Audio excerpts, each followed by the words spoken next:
Hallelujah. Kodem Kol Hakivod, the El Elyon, El Shaddai, Yahuwah Shel Avraham Yitzchak Yaakov,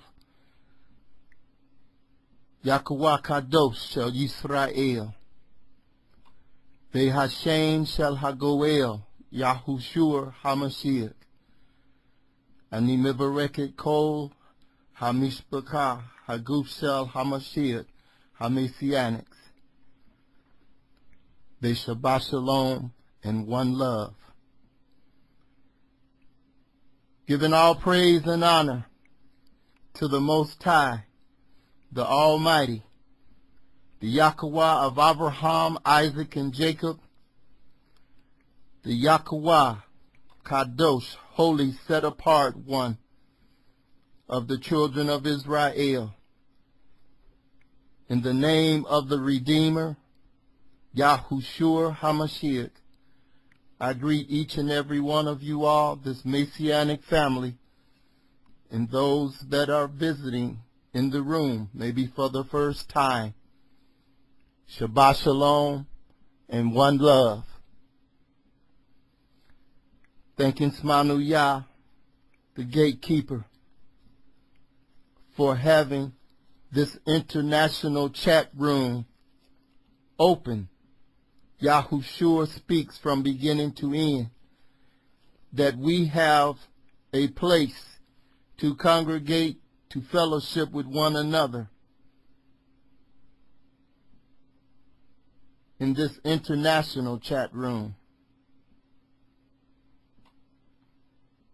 And it's much love sent out to him for that service.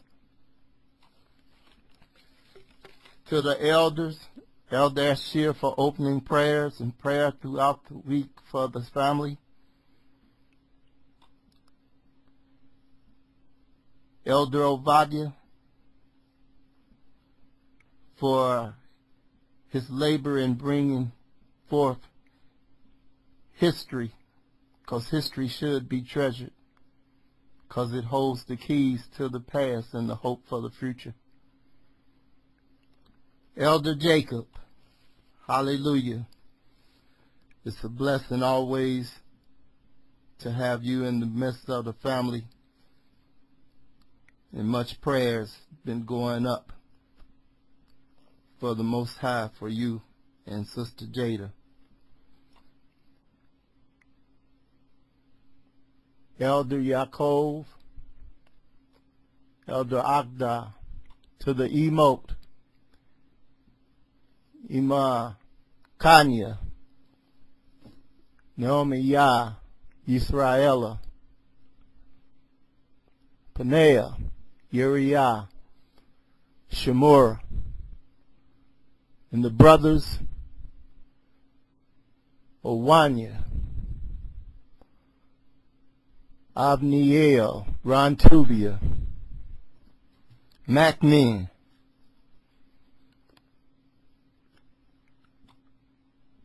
and the sisters that make up this Messianic family.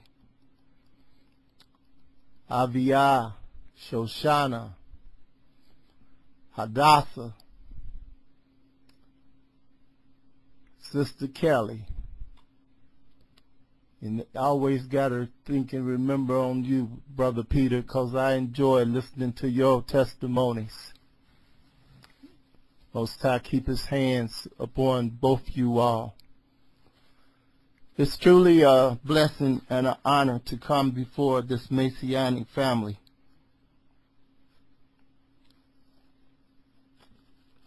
This Shabbat's message, the suffering servant, had now a few weeks to deal with this subject matter.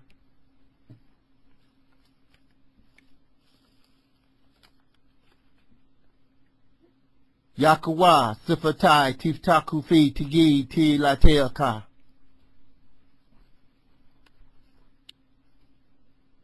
Can you post for me at this time John, the 15th chapter, verses 26 and 27?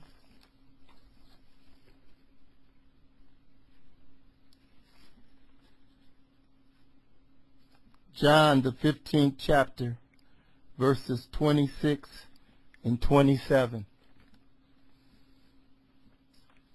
And it reads on this wise: But when the Comforter is come, whom I will send unto you from the Father, even the Spirit of truth, who proceeded from the Father, he shall testify of me. And ye also shall bear witness, because ye have been with me from the beginning.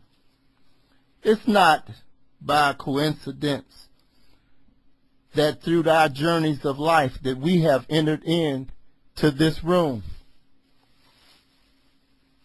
Yahushua speaks from beginning to end. And ye shall also bear witness, because ye have been with me from the beginning. I want to motivate you to be motivational. I want to inspire you to be inspirational, to be all that you can be revelational. Not just revealing truth hidden in Scripture, but that which was hidden in Yahweh's purpose in you, predestinated, coming out to witness truth. Many people play,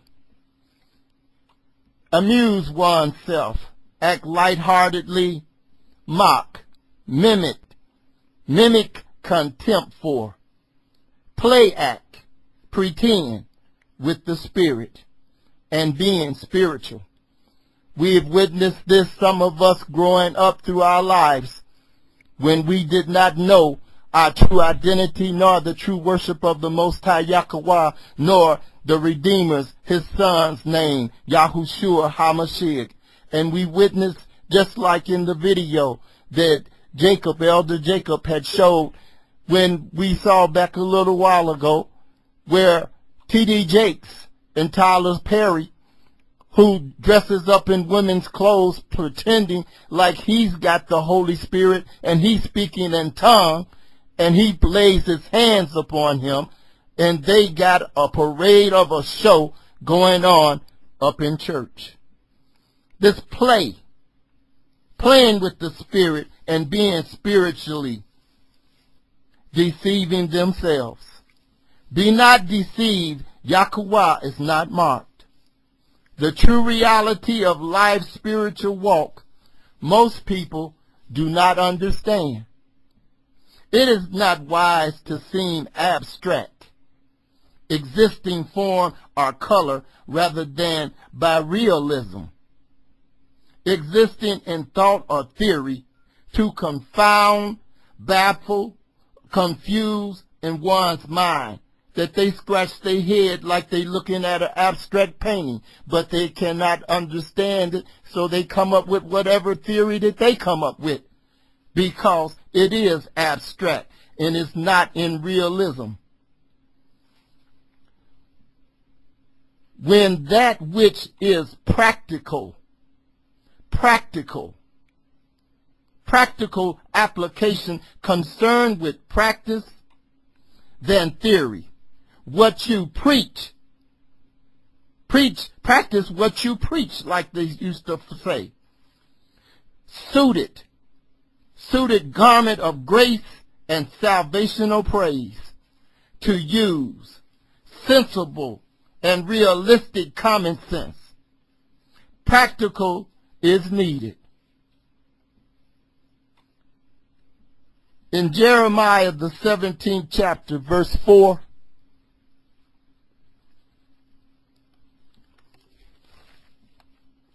this is a practical awareness wake-up shaking that must come upon this called out Messianic family and those that wish to be saved, that are lost in the world through ignorance concerning self-identity and the true worship of the Most High Yahweh in the name of his Son, Yahushua. In Jeremiah, the 17th chapter, verse 4, it reads, "And thou, even thyself, shall discontinue from thine heritage that I gave thee, and I will cause thee to serve thy enemies in the land which thou knowest not. For ye have kindled a fire in mine anger, which shall burn forever." To discontinue from thine heritage that I gave thee. Heritage, what is or may be inherited. A nation's historic buildings, monuments, country, its land itself, regarded as a worthy preservation. Let us cut them off from being a nation. Discontinue from thine heritage, nationality, land, language, and culture in remembrance. It is not, brethren and sisters of this Messianic family, with excellency of speech or wisdom of the educational system or religious systems of America, nor of the world, that I come before you all this Shabbat, but in demonstration of the spirit of truth and the grace of Yahweh, allowing Uriah and myself of seeing just the other day 40 years here in the land of promise, Israel, this month. My prayer and hope is that this lesson have the ability to make the lives Yahweh has given us Messianics more meaningful, that we desire and want our life to count for Yahweh, and that it might have eternal value. An essential part of this is an awareness of the value and purpose, one's principles, priorities, and standards of our time on earth. I use sometimes with Smanuyah as we converse with one another. Too legit to quit. Pardon me just a second to get a sip of water.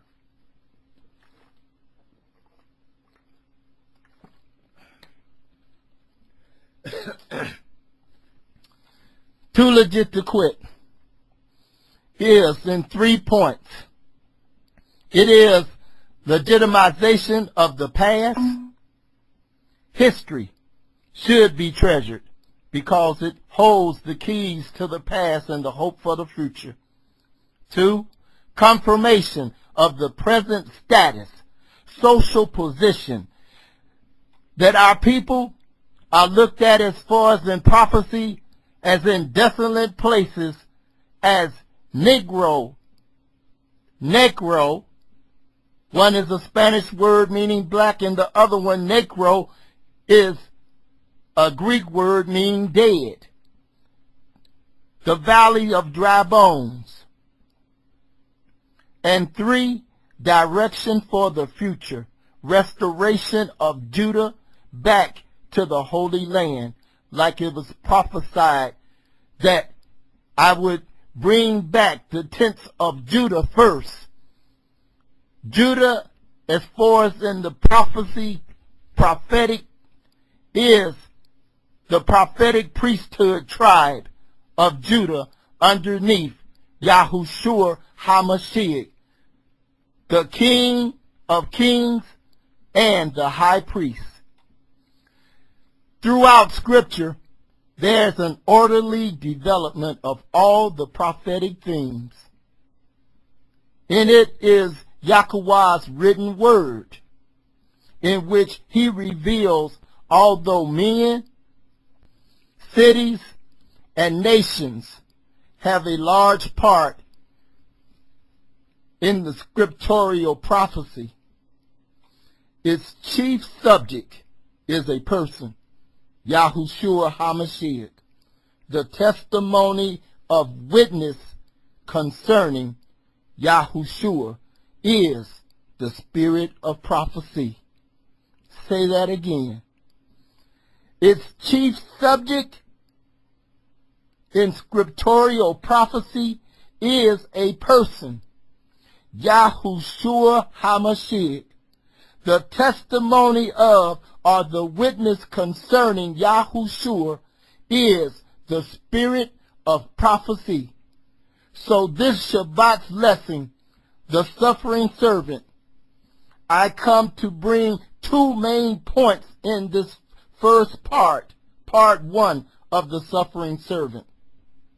To the remnant, the true sanctuary, the messianic body of Yahushua, 1, that Yahweh would open unto us a door of utterance to speak the mystery of HaMashiach's 2 advents, in which in his first was as the Lamb of Yahweh, the suffering servant, and the second advent as in glory as King of Kings, the conquering Lion of the tribe of Judah, which that prophecy is knocking at the door as we witness the signs and times that is in the world in these latter days. The second point is to bring your minds the geographical features of Jerusalem and surrounding cities, the area that I've seen and witnessed before you throughout this journey of my life, being here in the land of Israel for 40 years. Once again, Yahuwah, Sifatai, Tiftakufi, Tagi, Tilateaka. Yahuwah, open my mouth and my lips that I may bring forth thy praise. The Suffering Servant, Part 1. Let us look into the book of Luke, the 18th chapter, verse 31. Going to be dealing with verses 31 and 30 to 34, but at this moment, Luke, the 18th chapter, verse 31.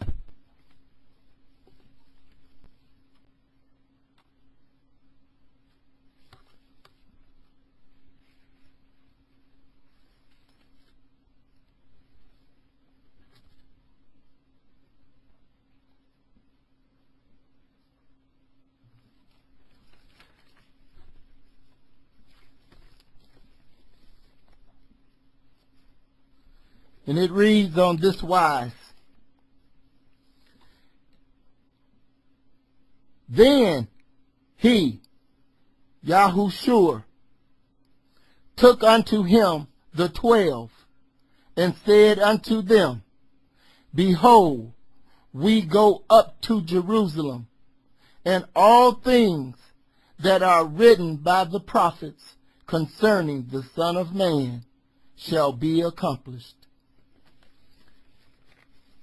In here, we look at the point that an awareness came about as far as in the time cycle of the first advent of Yahushua HaMashiach,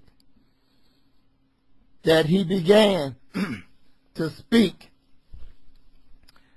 to his disciples and said unto them, Behold, it is time now that we go up to Jerusalem, and all things that are written by the prophets concerning the Son of Man shall be accomplished.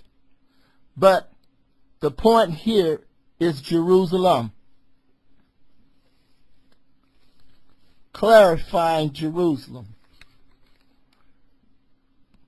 Just a second, on a post a link.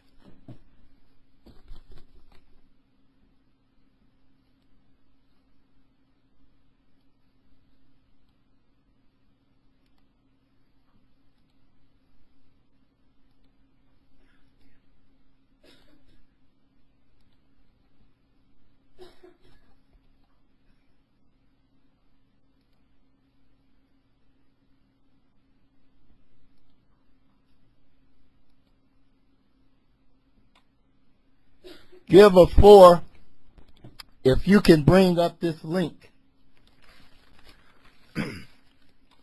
This link, once we get into it, I don't want you to close it out because it's a good link concerning free Bible land maps. And within inside in this link, we're going to be going back and forth inside of it to different places, bringing up different maps.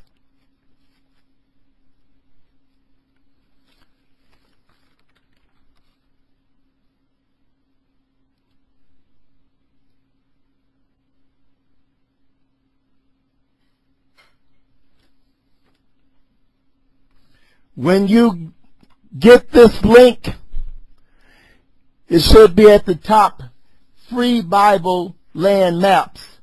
I want you to scroll down to set 4. In set 4, I want you to click on, it's 18A, the land of Canaan from Abraham to Moses.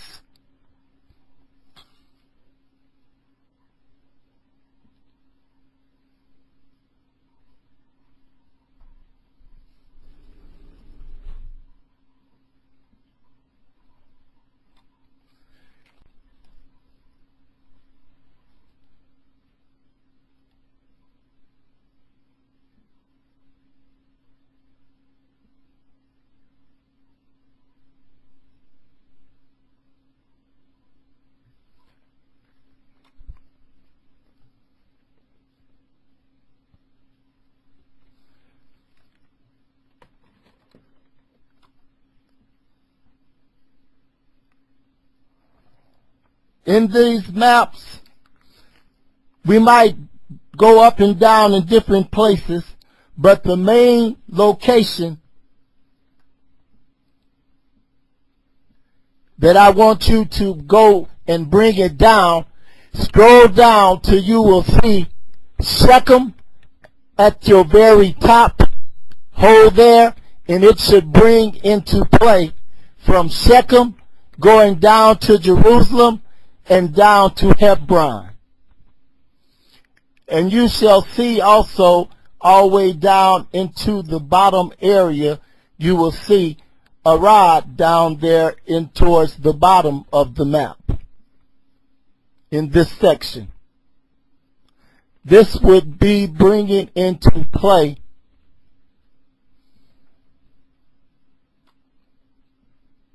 from the north of, dealing from Shechem, coming down to Jerusalem and to Hebron. Okay. With this section right here where we're at, post Smanuyah, Genesis, the 14th chapter, verses 18 through 20.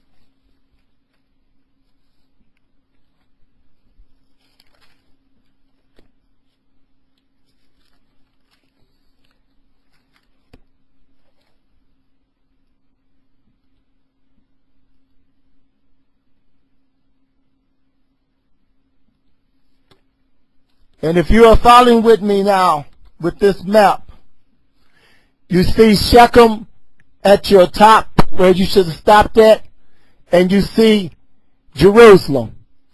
And in parentheses right underneath, Salem. So begin to read. And it reads in Genesis, the 14th chapter, verses 18 through 20, and Melchizedek, king of Salem, brought forth bread and wine, and he was the priest of the Most High Yahweh, El Elyon. And he blessed him and said, Blessed be Abram of the Most High Elohim, possessor of heaven and earth. And blessed be the Most High Elohim, who have delivered thine enemies into thine hand. And he gave him tithes of all. Salem, as we see in this map, where it's showing underneath Jerusalem, Salem. This is the first mention of Jerusalem in the scripture. Its existence as early as this is evident by the Tel El Amarna tablets discovered at Tel El Amarna in Egypt. Melchizedek, king of righteousness. Salem is like in the term which, like in Arabic, you might hear them say, Salam Alaikum, meaning peace be unto you. And somebody would say back, Alaikum Salam. But Salam, meaning peace. This is the first mention, I say, of Jerusalem in Scripture. And this Melchizedek, king of righteousness, king of Salem, means peace. King, priest of El Elyon. El Elyon means highest, the most high. El Elyon is El, the most high. Melchizedek presents Abram with the work of Hamashiach in resurrection, the memorials of sacrifice, bread and wine.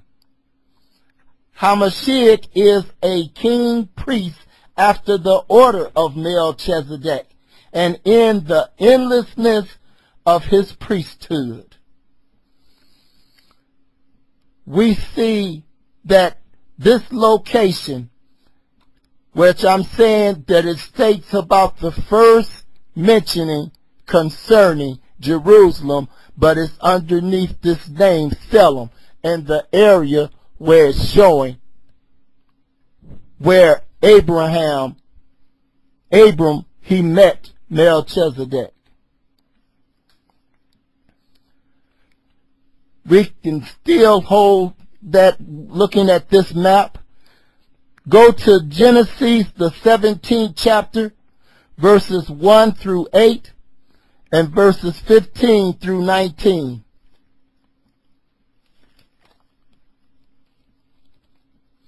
Genesis, the 17th chapter, verses 1 through 8, and verses 15 through 19. The revelation of El Elyon presenting himself as El Shaddai, the Most High presenting himself as El Shaddai, the Almighty. Genesis, the 17th chapter, verses 1 through 8 and verses 15 through 19. And it reads on this wise. And when Abram was 90 years old and 9, Yahweh appeared to Abram and said unto him, I am El Shaddai, the Almighty El. Walk before me and be thou perfect, and I will make my covenant between me and thee, and will multiply thee exceedingly.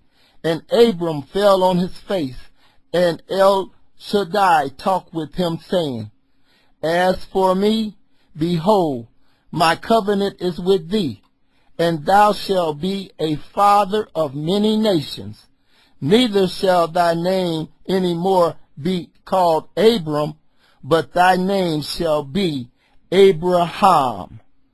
And in this we look and we see that Abram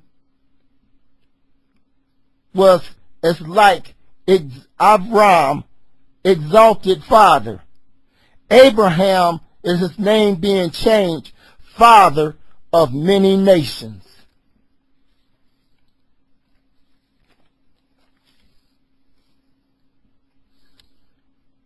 For a father of many nations have I made thee, and I will make thee exceedingly fruitful, and I will make nations of thee, and kings shall come out of thee.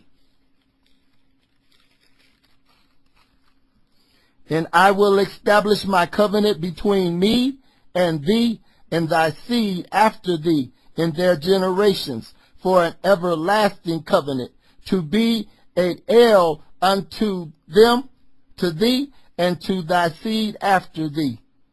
And I will give unto thee, and to thy seed after thee, the land wherein thou art a sojourner, all the land of Canaan, for an everlasting possession, and I will be their Elohim. And El Shaddai said unto Abraham, As for Sarai, the pronouncing of her name before it was changed, Sarai, meaning that with that I on it is like a possession saying, my princess, Sarai, thy wife, thou shalt not call her name Sarai, but Sarah shall her name be. And I will bless her, and give thee a son also of her. Yea, I will bless her, and she shall be a mother of nations. Kings of people shall be of her. Then Abraham fell upon his face and laughed, and said in his heart, Shall a child be born unto him that is 100 years old? And shall Sarah, that is 90 years old, bear? So you could kind of see, not for the fact of doubt, but for the fact of the laughter that came upon him for their age. Sarai's name being my princess changed to Sarah, which received at 90 with the promise of who? Isaac. Sarah means princess, for it is the feminine form of the extremely common title Sar, designating a ruler or greater or lesser rank.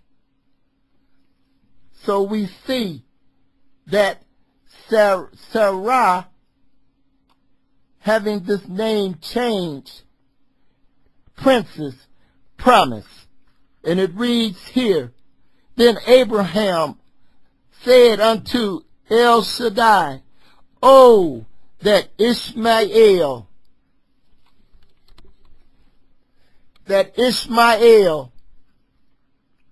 might live before thee, because Ishmael was his older son.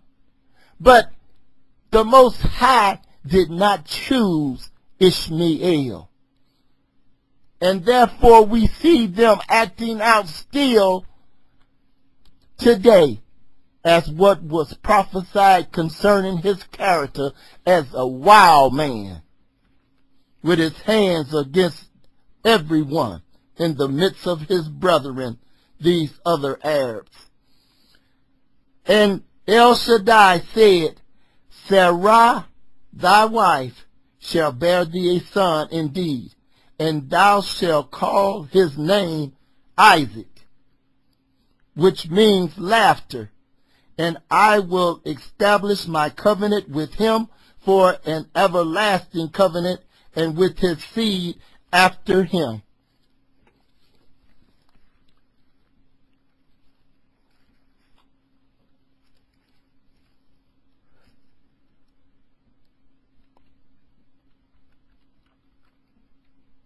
Let us go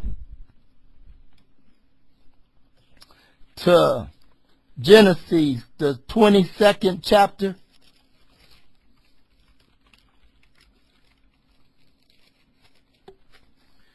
'22nd chapter of Genesis, verses 1 through 18.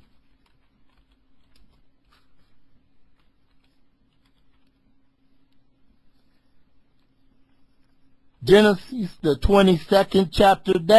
That map, like I said, at different times we will come back to different places in it like that.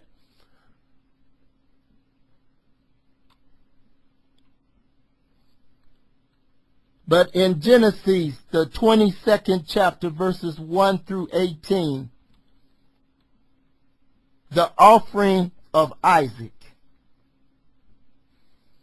This moves us once again to a look at the location of the test that the Most High Yahweh gives to Abraham. And it reads on this wise, Genesis, the 22nd chapter, verses 1 through 18. And it came to pass after these things that El Shaddai did test Abraham, and said unto him, Abraham. And he said, Behold, here I am, and thy son, thy only son, Isaac. And ain't that strange? He did not even, his own, he disregarded, like he said, he did not. Abraham was trying to get the blessing to be upon Ishmael, his elder son, but the Most High disregarded it. And this is a time period that don't came by. Isaac is no longer still like a little child. Isaac is into like a young man at this age and time. And it says, Take thy only son Isaac, whom thou lovest, and get thee into the land of Moriah, and offer him there for a burnt offering upon one of the mountains which I will tell thee of. Now, the point is, if you, like I said, you could bring that map for a second to look back at it again. To look down, to stroll down and look towards the area. We still like from Shechem, and if you have it from that at the top, you look down. Now, Abraham was in Beersheba dwelling during this time, which is far down into the Negev. It is like an hour and a half drive from where we're at in Mizpeh, Ramon, to get to Beersheba. And going in that direction, like what he's got him going, it says that he went up into Mount Moriah. Okay. And Abraham rose up early in the morning and saddled his ass and took 2 of his young men with him and Isaac his son, and cut the wood for the burnt offering, and rose up and went unto the place of which El Shaddai had told him. Then on the third day, that's meaning a 3-day journey from when he left from Beersheba. Now, you look at seeing as where you see looking going up, where's the rod? I mean, if you was coming from up towards the north or the middle of the country driving coming down, it's a route called Route 40 that you would travel. But when you're coming down there before getting to Beersheba, you would have to make inland to get to where a rod is at. Now, a rod is only maybe, say, another 20 minutes drive if you was coming from that way to get to Beersheba. So it would not have took him if he was traveling to 3 days to get to that area. It says that he traveled, and on the third day Abram looked up his eyes and saw the place afar off. And Abram said unto his young men, Abide ye here with the ass, and I and the lad will go yonder and worship and come again to you. And Abram took the wood of the burnt offering and laid it upon Isaac his son, and he took the fire in his hand and a knife, and they went both of them together. And Isaac spoke unto Abraham his father, and said, My father. And he said, Here am I, my son. And he said, Behold, the fire and the wood, but where is the lamb for a burnt offering? And Abram said, My son, El Shaddai will provide himself a lamb for a burnt offering. So they went both of them together, and they came to the place which El Shaddai had told him of. And Abraham built an altar there, and laid the wood in order, and bound Isaac his son, and laid him on the altar upon the wood. And Abraham stretched forth his hand, and took the knife to slay his son. You got to imagine, and looking at this, that this was as a test towards Abraham and his faith. And it had to be, for Isaac was not a little child, that he was not understanding the point of what was going on. And Abraham stretched forth his hand and took the knife to slay his son, and the angel of Yahweh called unto him out of heaven and said, Abraham, Abraham. And he said, Here am I. And he said, Lay not thy hand upon the lad, neither do thou anything unto him, for now I know that thou fearest El Shaddai, seeing that thou hast not withheld thy son, thy only son, from me.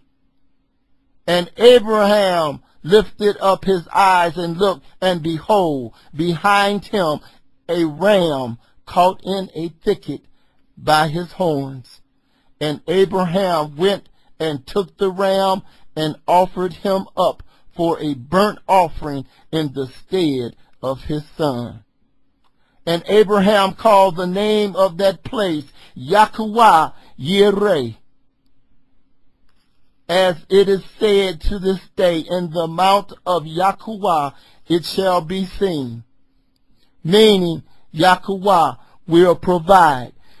He was testing Abraham, and he looked and he saw as his heart was pure towards the Most High. But you got to know for a surety that it was not just no easy, light thing for him to do. To being there at the moment to offer up his son. And the angel of Yahweh called unto Abraham out of heaven the second time, and said, By myself have I sworn, said Yahweh, For because thou hast done this thing, and hast not withheld thy son, thy only son, that in blessing I will bless thee, and in multiplying I will multiply thy seed as the stars of the heaven, and as the sand which is upon the seashore. And thy seed shall possess the gate of his enemies. And in thy seed shall all the nations of the earth be blessed, because thou hast obeyed my voice. In this offering of the test of Abraham, for him to offer up Isaac, this brought in, as we see, this act of drama taking place on Mount Moriah. This brought in to play Moriah, saying the hill country, also from Moreh, out of Moriah. Yahweh, meaning Moreh, Yahweh is my teacher. And in thy seed, this is a prophetic reference concerning Yahushua HaMashiach. Shall all the nations of the earth be blessed. And it was on the third day, like I was saying, that Abraham looked up his eyes and saw the place afar off. He had traveled from Beersheba, and it truly, like I said, that would not have been 3 days to get to Tel Arad from leaving from Beersheba. We're going to go at this point to Joshua, the 15th chapter of Joshua. In this map, which you still like go back to like the main reading from in this set. Don't close it out, just go back. All right, and I want you to go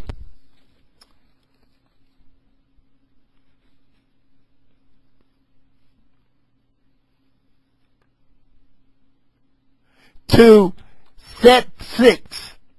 Set 6. Go to set 6 and hit on 31 to bring up that map. It should be entitled Journey of the Spies. And we're dealing from reading along within this map. And once we're dealing from verses 15, we're going to be dealing from 15 chapter verses 1 going to 13 and verses 63. But in this certain map right here, we breaking it up. We're going to be dealing from verses 1 through 4 with using this map here as far as the journey of the spies. Now, in this map, scroll down towards the bottom of this map. All the way down to the bottom of it. Here, we're going to be reading from out of the 15th chapter of Joshua.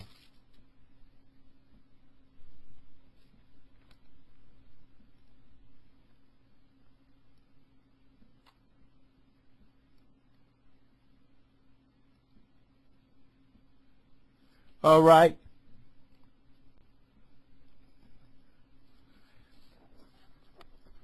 We're beginning from here, and you observe in this map what I'm reading from out of the 15th chapter of Joshua. This is the portion of the land of Judah. This then was the lot of the tribe of the children of Judah by their families to the border of Edom. You look on that map, you see Edom down there towards the bottom. This is the furthest boundaries of Judah. The wilderness of Zin, southward, was the furthest part of the south border. You saw the wilderness of Zin. You see it, this area, like I'm saying, back in the earlier parts of around, say, the latter part of the 70s, we was living in Dimona, and I was working for a company that we ended up working at 3 different locations: Tis-Glover-the-Rod, Petty Glass, Yom Amelech, the Salt Sea, and he took certain workers from the brothers, and we went to the wilderness of Zin in this area, which is well, I'll get to showing you on this other map concerning that. But I've been in that area, in the wilderness of Zin area, which is not that far from the nuclear plant that is in Dimona. But it reads, verse 2, and their south border was from the shore of the Salt Sea, from the bay that looketh southward. It's at the ending of the Salt Sea. And it says, and it went out from the south side of the accent of Akravim. You see the accent of Akravim over from where Edom was at, or the Arava, the wilderness of Zin, and passed along to Zin, and ascended on the south side unto Kadesh Barnea, and passed along to Hezron. And you see there, and went up to Adar, and turned about to Kakah. The wilderness of Zin, you going over to your left, you see Adar, and then you got Kakah up towards the other area. In verse 4, from there it passed towards Azman, and went out unto the river of Egypt, and the end of that border was at the sea. This shall be your south border.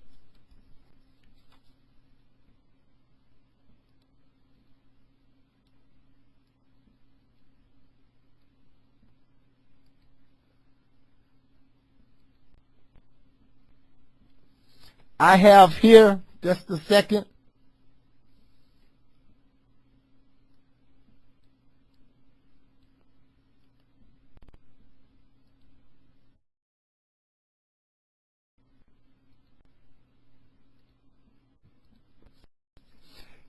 keep the way that I did. I just hit on this link. Don't leave from out of that other link, because we're going to go back. But bring, and it should bring up this link. The point of this is a closer look of understanding what is talked about in verse 4. The river of Egypt, meaning that boundary of the land that was as far as like Egypt and Israel, as far as the tribe of Judah. The farthest south border. And I'm going to, if you look at it, if yours did, it should have came up in a larger set that you can look at it. It says the brook of Egypt, Wadi El Arish, biblical and historic border between Egypt and Israel. And you see the time period. If you stroll down towards the area that's down on your right side in the green, it says Joshua's border during that time period, 1400 BC. Now I'm going to read the 4th verse again. From there it passed towards Asman and went out unto the river of Egypt. You see,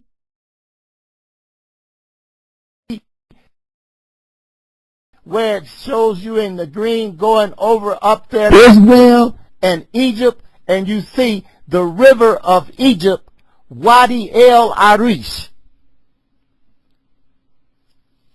confirming that point, and went out to the river of Egypt, and the end of that border was at the sea, the Great Sea, meaning the Mediterranean Sea. This shall be your south border. You can leave from that map. I want you to come back to the first maps that we had, Bible land maps. And we are at verse 5, and we are going to be dealing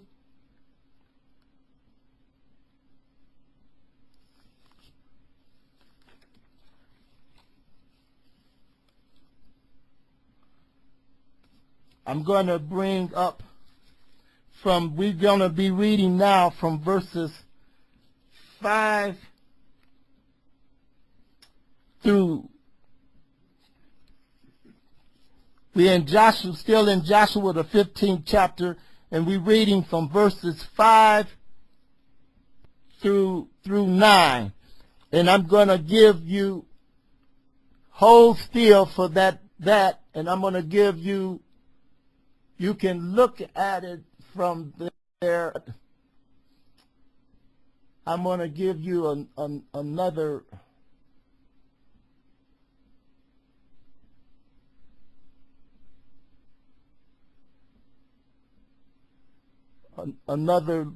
another map to show more close here. Okay, I want to use this map. Give me a 4 if you can bring up this map.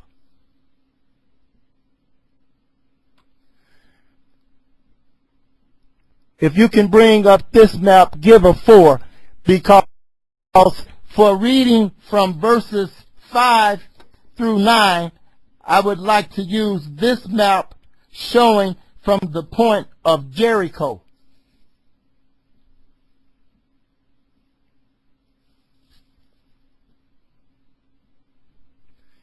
And when you get it, you see the picture, hit on that, and it should click on it, and it should bring it up in a larger form.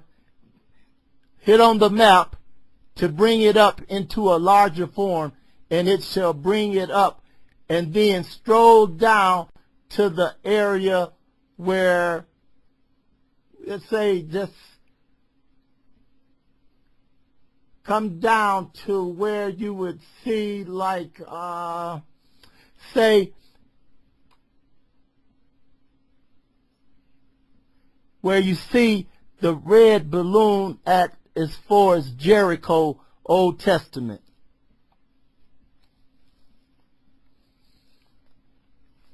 And I'm reading from verses 5 through 9 in Joshua the 15th chapter.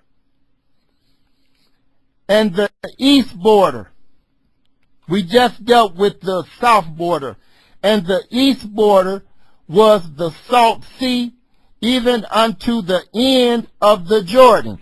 You see where you have Jericho at, that blue line that's coming down, that's the river Jordan, and going into the Salt Sea, which they call the Dead Sea, but into the Salt Sea. That blue is the river Jordan, and we see that tip part of that light blue that is going into, that this is the Salt Sea. And it says the ending of the Jordan, because the Jordan River itself, it goes all the way up, even past the Sea of Galilee. This area, the Jordan River, which it gets its water from the Mount of Hermon. But this is showing that the east border from the farthest part of the Jordan, and the border went up to Beit Hogla. And you look over there, right there by the blue line, you see Beit Hogla, and passed along by the north of Beit Arba. There's Beit Arba, and the border went up to the stone of Boham, the son of Reuben. And the border went up towards Debir, from the valley of Achor, and so northward, looking towards Gilgal. And you see there where it says Debir, Joshua 15th chapter, verse 7, where we are reading from the valley of Achor, and so northward, looking towards Gilgal. Up there, that's right above, towards where Jericho is at, and Gilgal right above that. That is before the ascent of Idumim, which is on the south side of the river, and the border passed towards the waters of En Shemesh. You see, going now, looking back over, you see En Shemesh, and the end thereof was at En Rogel. That's right next to En Shemesh, En Rogel, right underneath the city Jebus, another name for Jerusalem. It is always done being as for us in the prophecy, for the fact that the children of Israel, when they entered and came into the land, they came from out of the wilderness of Zin, and they wanted to come in by the area down there where it shows Arad. But the king of Arad, which came out, it's a meaning for this. We still holding to this map. Post in the room Numbers, the 21st chapter, Numbers, the 21st chapter, verse 1. Smanuya. It says in here, when the children of Israel was coming to spy out the land, they looked and came up all the way up from down there in the region of the southern border. They wanted to come into the area because once you were in the wilderness of Zin, where they was wandering, up from there is Arad. But the Most High did not, the king of Arad, it says here in Numbers the 21st chapter, verse 1, Numbers 21 and 1, and when King Arad, the Canaanite who dwelt in the Negev, heard that Israel came by the way of the spies, then he fought against Israel and took some of them prisoners. It was not meant for them. They did not go in from that area into the land. Another breakdown. We're going to finish and come back from where we was at in Joshua.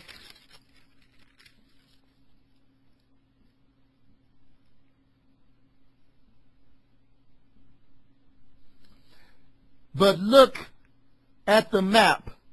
We're in verse 8 of Joshua, the 15th chapter. And it reads, and the border went up by the valley of the son of Hinnom unto the south side of the Jebusite. And you still in the map of Jericho, you looked and saw that it says as far as like over towards the river Jordan, Beit Hogla, And then it said Beit Arba. It talks about the beer that we was reading from Joshua the 15th chapter verse 7. And it looks towards Gilgal, that's up above Jericho. Now, then it said it passed down unto the waters of En Shemesh and went to En Rogel and up to, we're reading now in verse 8. And the border went up by the valley of son of Neon and to the south side of Jebusite. The same is Jerusalem. And the border went up to the top of the mountain that lieth before the valley of Hinnom westward, which is at the end of the valley of the giants northward. And the border extended from the top of the hill unto the fountain of the water of Niphtoah, and went out to the cities of Mount Ephraim. And the border extended to Baalah, which is Kiriath Jearim. And you see right over from Jebus, Niphtoah, this water, these are streams that's running. Then Shemesh, En Rogel, Niphtoah, and then you look up and see right above that, Kiriath Jearim. This is the place that Kiriath Jearim, where when David had the ark, that the Ark of the Covenant was there before he carried it up to Jebus. We're going to hold there. We finished at verse 9. We're going to come back to verse 10. But I would like to read something while we are still in this map of Jericho.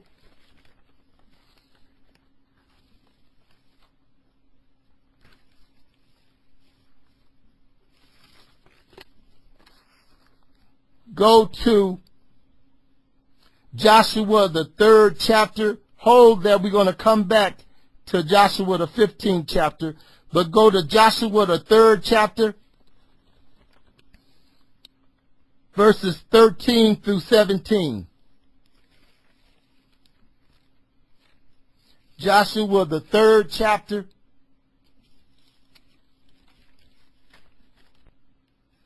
verses 13 through 17.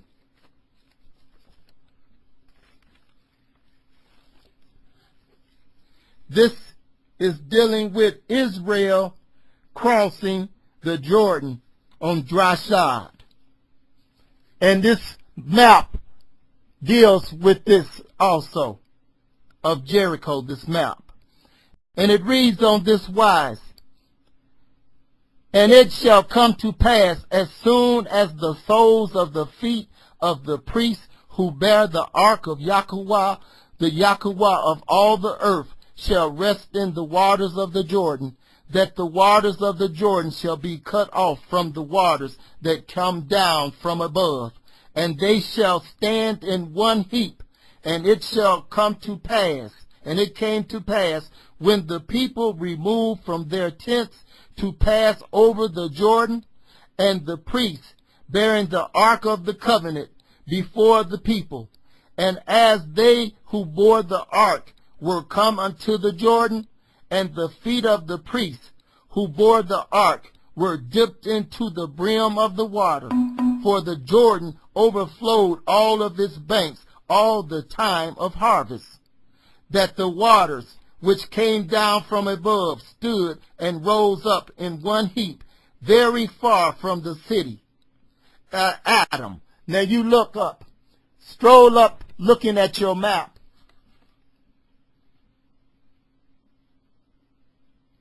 Just a little bit. You're still looking at Jericho with the red balloon, but you go up to the area where you're still looking, and you come and you see the city of Adam going up.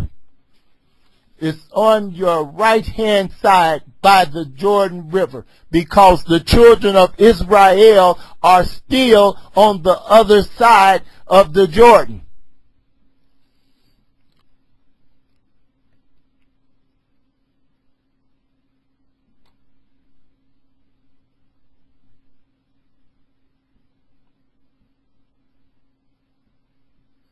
I'm reading verse 16 again. That the waters which came down from above stood and rose up in one heap very far from the city Adam, that is beside Zarethan. And you see it right over there on the other side. Now, it's talking about and those that came down towards the sea of the Arava, talking about the salt, even the salt sea, failed and were cut off, and the people passed over right against Jericho. So it's talking about from the area that they was at on the other side of the Jordan, that the Most High, when he parted the Jordan River, that parting all the way up past the city, all the way to the waters of the South Sea, that it cut off from making the passage of dry ground, showing the power of the Most High, that they came across the Jordan on dry side and passed over right against Jericho. And the priests who bore the ark of the covenant of Yahweh stood firm on dry ground in the midst of the Jordan, and all the Israelites passed over on dry ground until all the people were passed completely over the Jordan. Add on to right here in the readings, Manu Yah, Joshua the 4th chapter, verses 15 through 24. Using the same map. 15 through 24. And it reads on this wise. And Yahweh spoke unto Joshua, saying, Command the priests who bear the ark of the testimony, that they come up out of the Jordan. Joshua therefore commanded the priests, saying, Come ye up out of the Jordan. And it came to pass, when the priests who bore the ark of the covenant of Yahweh were come up out of the midst of the Jordan, and the soles of the priests' feet were lifted up unto the dry land, that the waters of the Jordan returned unto their place, and flowed over all of its banks, as they did before. And the people came up out of the Jordan on the 10th day of the first month, and encamped in Gilgal, in the east border of Jericho. And when they crossed over, they encamped at Gilgal, right over from Jericho. We say here as a witness, why did not the Most High, when they came from out of wandering in the wilderness of Zin, and they thought to enter into the land down in the area, and the king of Arad would not let them come in that way, that they traveled all the way back around on the other side of Moab to come down to this point?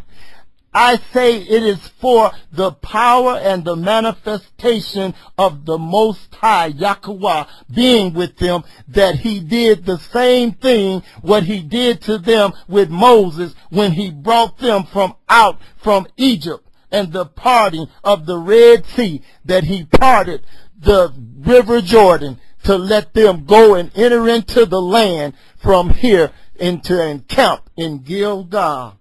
And it says that on this 10th day, we are coming next month to the first month in April, for when it's talking about its Passover.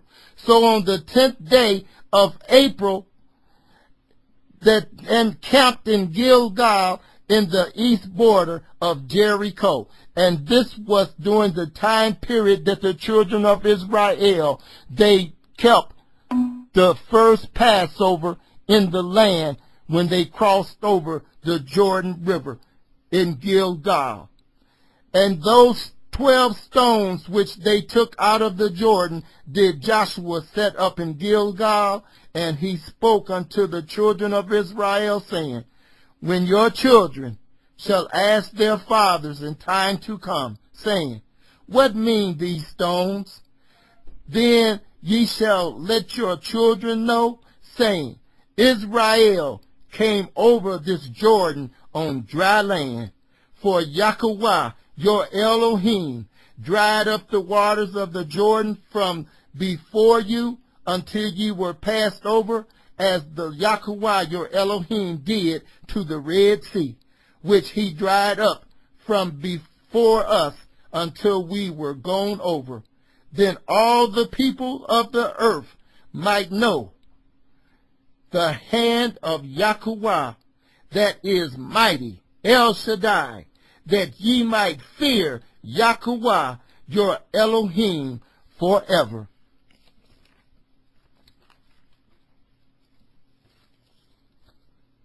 Let us go back. I want you at this time to go back to the maps, the Free Bible land maps, to finish up in Joshua the 15th chapter. I want you to go to, give me just a second.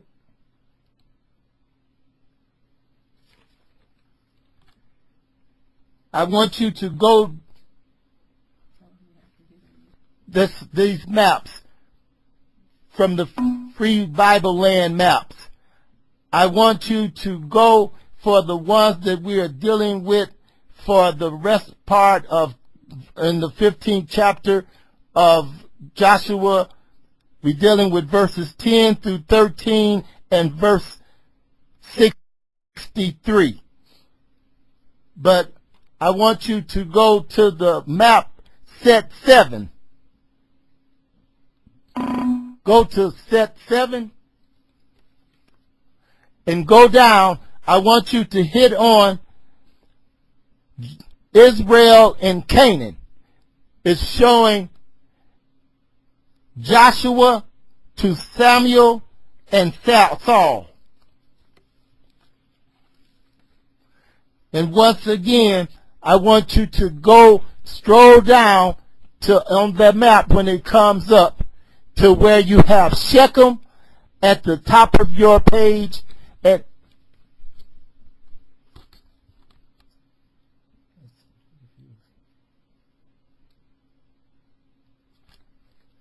that you have Shechem at the top of your page, and it shall show in between Jerusalem and down further you'll see Hebron. Okay. We're in Joshua the 15th chapter, verse 10.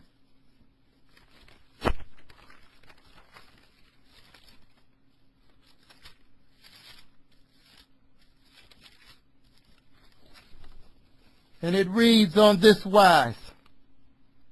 We're reading verses 10 through 13 and verse 63, finishing up with this chapter.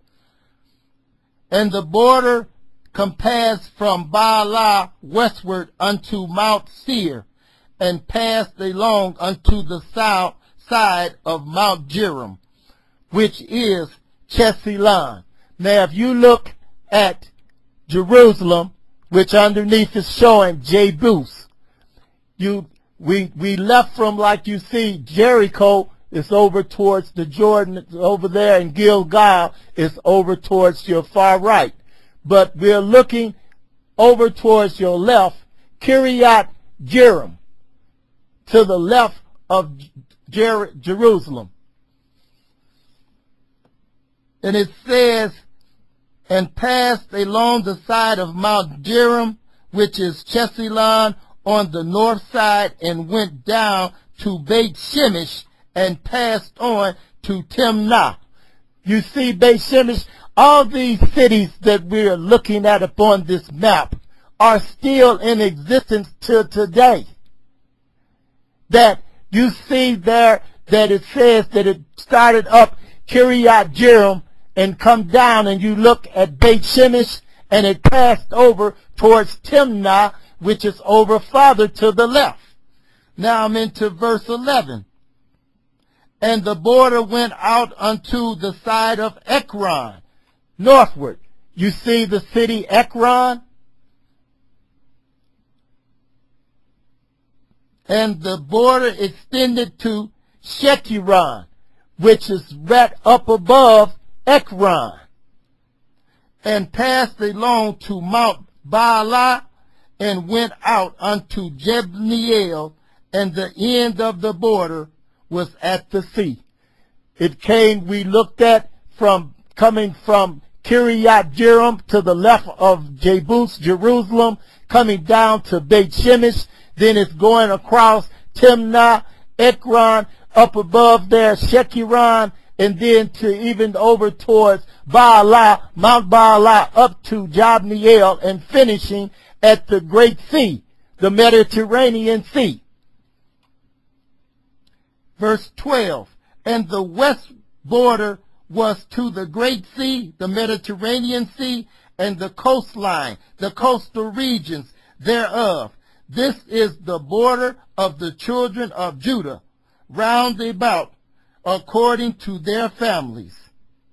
And unto Caleb, the son of Jephunneh, he gave a portion among the children of Judah, according to the commandment of Yahweh to Joshua, even the city of Arba, the father of Anak, which is the city of Hebron. And you see, one thing that I always was looking, that the point why I kept telling you all that from Shechem to Hebron, to Jerusalem, Jebus in the center. This is like the border regions that we're looking at, that from the north was Shechem, to the far south was Hebron, to the west was the Great Sea, and towards the east was Jericho and the Jordan River Valley, which is at the top of where you are seeing the Salt Sea. But it's the ending of the Jordan River that runs into it. Verse 63, as for Jebusite, the inhabitants of Jerusalem, the children of Judah could not drive them out, but the Jebusites dwelt with the children of Judah at Jerusalem unto this day. As they was writing as far as in the points of the books of Joshua and looking at the Jebusite Jerusalem, what I'm pointing to and clearing is that from the time of Abram in Salem to on Mount Moriah, called to the Isaac, the sacrificing of him, down to Joshua, as far as it is not changed, as far as the location of the cities that surrounded Jebus or Jerusalem or what was called Salem, that it was in still the same location. Let us look in traveling in time to 2 Samuel, the 5th chapter, verses 3 to 10.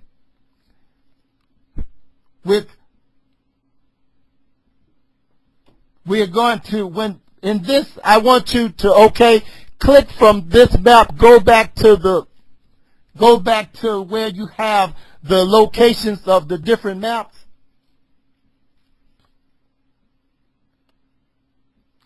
I want you to scroll to set 8.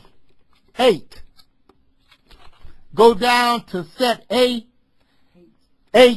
to 51, 051, which is David's rise to power. And bring up that map. And then scroll it down to where you see the square area showing the square concerning the area that we are reading from. It's a red square that is surrounded concerning that area. We're reading from out of 2 Samuel, the 5th chapter, verses 3 through 10.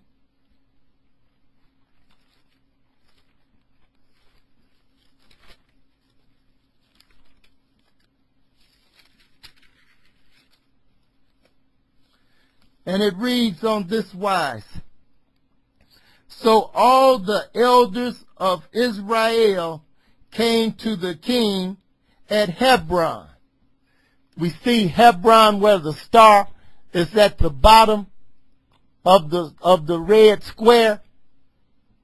And King David made a league with them in Hebron before Yahweh, and they anointed David king over Israel.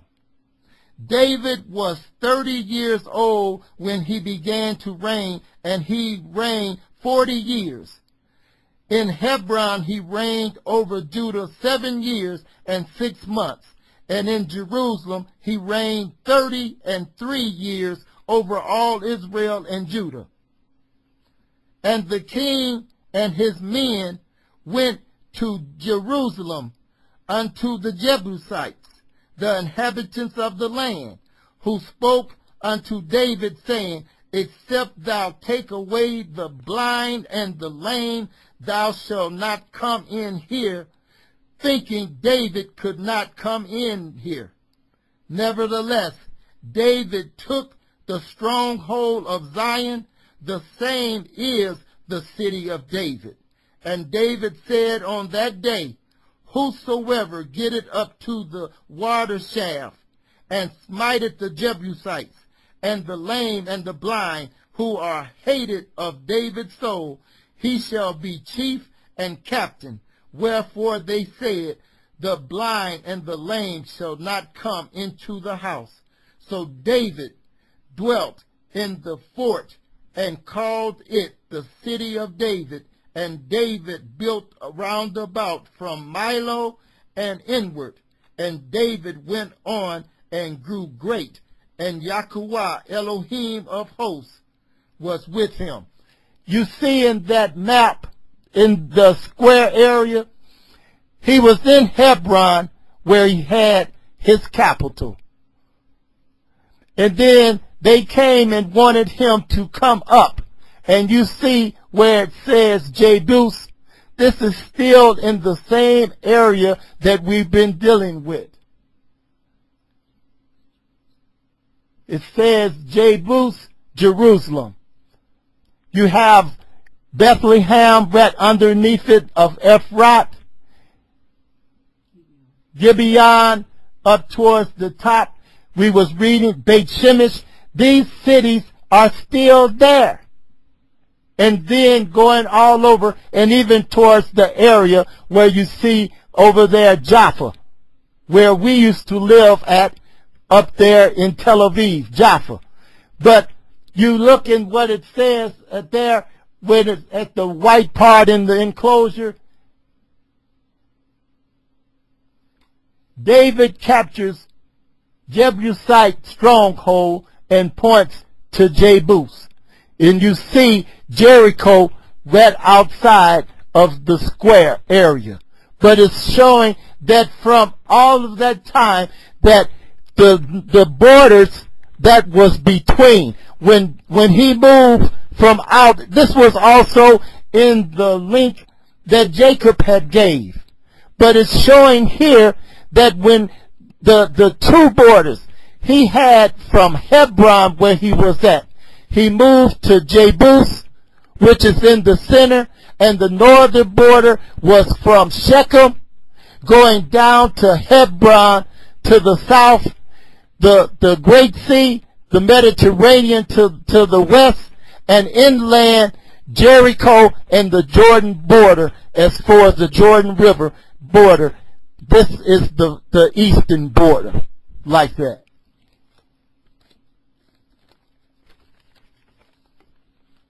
Let us continue. Go to 2 Chronicles. I want you to go to 2 Chronicles, the 2nd chapter.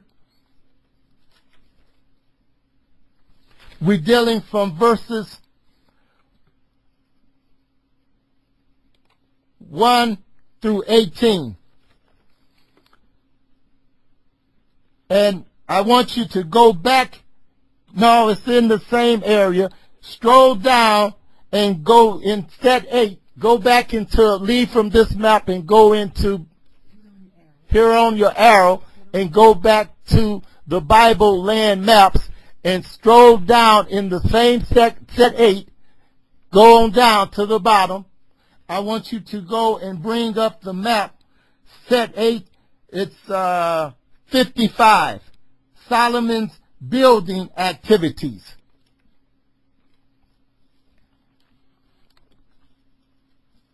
And we are reading along from this 2 Chronicles, the 2nd chapter, verses 1 through 18.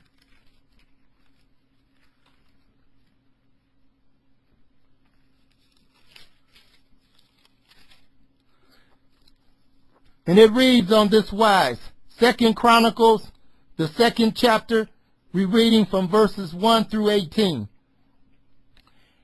And Solomon determined to build a house for the name of Yahweh, and a house for his kingdom. And Solomon counted out 70,000 men to bear burdens, and 80,000 to hew in the mountain, and 3,600 to oversee them. You listening to the amount of the labor force that Solomon got? It sits and says that he had the 70,000 men to bear the burdens. That was 70,000 men. 70 to bear burdens, and 80,000 to hew in the mountains, to bring and hew the mountain rocks. This was 80,000. So he had a workforce of 150,000 to build, in the preparations for the build the temple. And he had 3,600 to oversee the work. This was just the ones that was overseeing, like the foremen, the contractors, to dealing with the workforce. But 150,000 to build the temple. And Solomon sent to Hiram, the king of Tyre, saying, as thou didst deal with David my father, and didst send him cedars to build for himself a house to dwell in, even so deal with me. Behold, I will build a house to the name of Yahweh my Elohim, to dedicate it to him, and to burn before him sweet incense, and for the continual showbread, and for the burnt offerings, morning and evening, on the Sabbaths, and on the new moons, and on the solemn feast of Yahweh our Elohim. This is an ordinance forever to Israel. And the house which I build is great, for great is our Elohim above all gods. But who is able to build him a house, seeing the heaven and heaven of heavens cannot contain him? Who am I then, that I should build him a house, except only to burn sacrifice before him? Send me now, therefore, a man skillful to work in gold, and in silver, and in bronze, and in iron, and in purple, and crimson, and blue, and who has training to engrave, with the skillful men who are with me in Judah and in Jerusalem, who David my father did provide. So he's got a host of workforce that he has, and he's sending to bring forth some skillful craftsmen. And Hiram was the one that came. But he said, send me also cedar trees, fir trees, and algum trees out of Lebanon, for I know that thy servant have skill to cut timber in Lebanon. And behold, my servants shall be with thy servants, even to prepare timber in abundance, for the house which I am about to build shall be great and wonderful. we have to look at the point of the force that he has in to deal with this endeavor. We have to look at the area that is claiming, because when it sits and says that the Most High, when he even told them that I shall bring thee to a place that I shall choose, you could not just offer no offerings or sacrifices up to the Most High Yahweh in just any place. And it seems that's just like in the same time period of Abraham with Isaac on Mount Sinai, on the Mount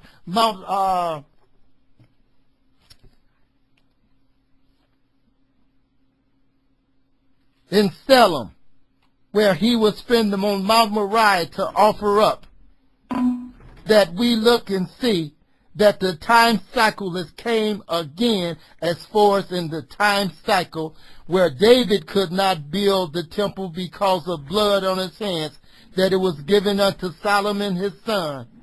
And he says, a house great and wonderful. And behold, I will give to thy servants the heaven hewers who cut timber, 20,000 measure of beaten wheat, and 20,000 measures of barley, and 20,000 baths of wine, and 20,000 baths of oil.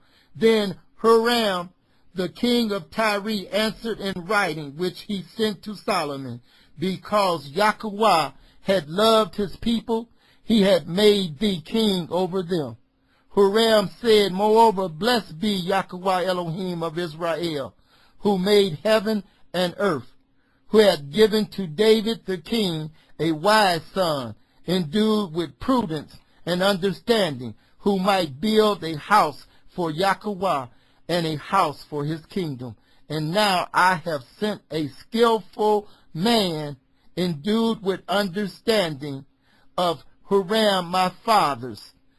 This man's name was Hiram, and he was of the tribe of Naphtali, the son of a woman of the daughters of Dan, and his father was a man of Tyre, skillful to work in gold, and in silver, in bronze, in iron, in stone, and in timber, in purple, in blue, and in fine linen, and in crimson, also to engrave any manner of engravings, and to devise every device which shall be put to him, with thy skillful men, and with the skillful men of my master David thy father.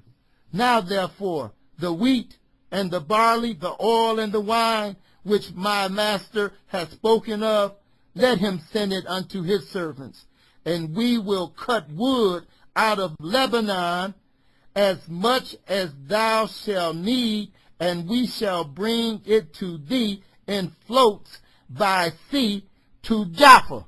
Now you look from where you see the arrow pointing for the construction of the temple of Yahweh, palace and city, Jerusalem, but Jaffa over there to the seacoast. Now, it's showing that he said that he was going to bring from up Tyre down to Jaffa area on floats these cedars and the wood that was needed. And then he says, and thou shalt carry it up to Jerusalem. Anytime that you are traveling, like when we was living in Tel Aviv, in Jaffa, when you're traveling, coming across, you're in flat plain area on that coastal area, but once you start into that climbing, going to Jerusalem, you are going up. And then a point would say, because you're going into the mountain regions, that's why it's showing you into that area, starting from that area from Jerusalem. Those is mountain regions. If you traveling in a car that you ain't got it into top shape, you're going to have problems trying to get to Jerusalem. But if it was so that it was all the way down to where a rod is at as far as the Jerusalem, he could have went further down. Why would they stop at Jaffa to take it up to Jerusalem? if that it was so that Telluride was down there at the border for us, like down there, saying that was Jerusalem. Not so. Not so. Verse 17, and Solomon numbered all the sojourners who were in the land of Israel after the numbering by which David his father had numbered them, and they were found 150,000 and 3,600. This was the 70,000 that was the ones to carry the burden, and then the 80,000 that was supposed to be the hewers of the stone from out of the mountain region, and then it was 3,600 men to oversee. This had to be a great work. And I testified that the point of when he says the great magnificence of what it was as far as like the temple building, that we're going to keep continuing on. From where we are at right here, I want you to bring up in the chapter, just 2nd Chronicles, the 3rd chapter, verse 1.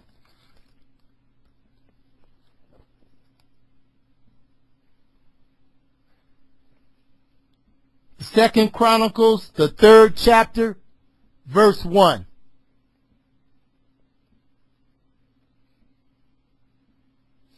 And it reads here, then Solomon began to build the house of Yahweh at Jerusalem in Mount Moriah, where Yahweh appeared unto David his father in the place that David had prepared in the threshing floor of Ornan the Jebusite.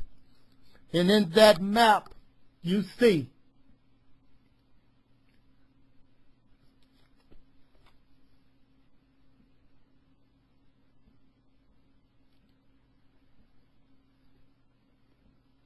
I want you to bring up this map. Go back to your point of the reference and go and bring up Jerusalem. It's all the way down into the bottom of that same set. Go and bring up Jerusalem in the time of David and Solomon.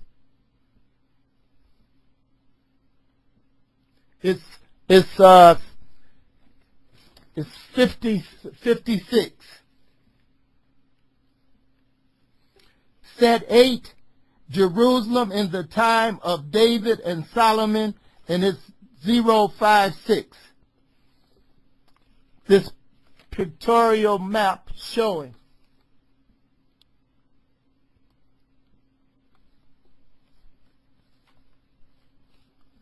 You see where we was reading,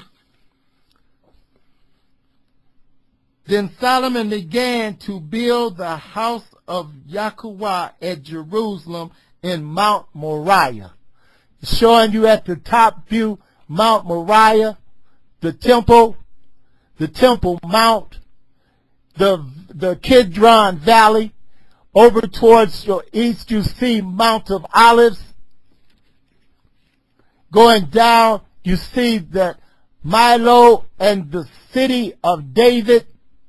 Then all going around where we was reading from earlier when we was in Joshua talking about in the 15th chapter, the Hinnom Valley. You see right over down from there, you see up there where it's saying Milo and the Warren Shaft, the Gihon Springs. And then down lower you see the King's Pool and En-Rogel. These is the same areas of the city. And during the time period where we have told that Solomon had an older brother that tried to steal the kingdomship from him, Adoniah.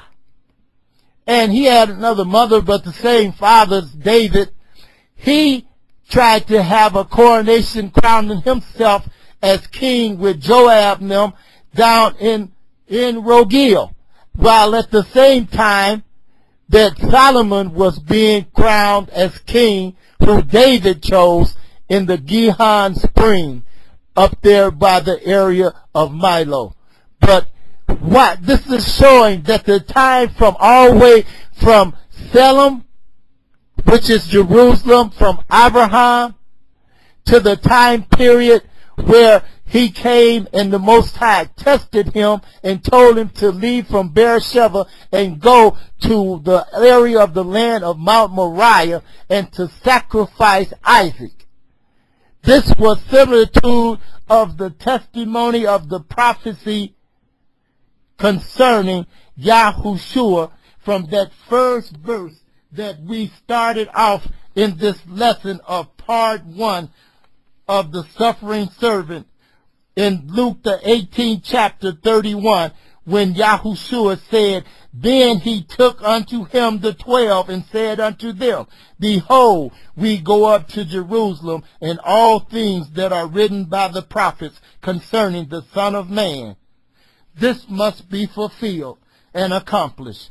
So we are seeing that this is brought to the point of the area from the time period from all the way from Abraham down to David, past Joshua and Moses, to Solomon and the structure of building on Mount Moriah the temple.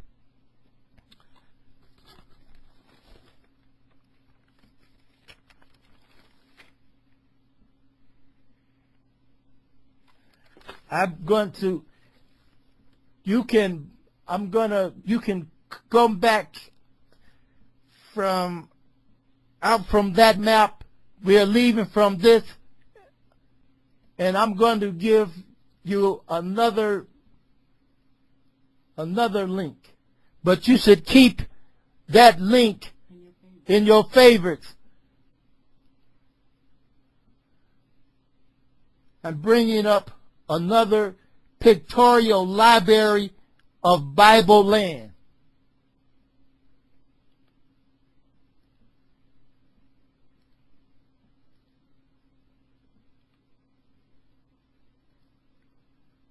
Give a 4 if you can get this link. This is a pictorial library of Bible lands.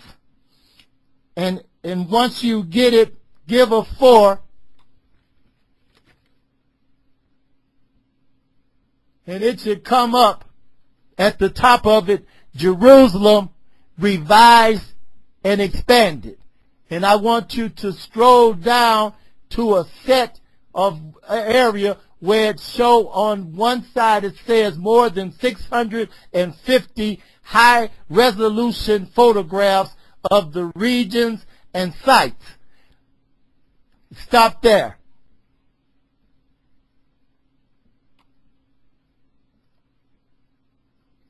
It's a few that's got it. Okay. This is going to be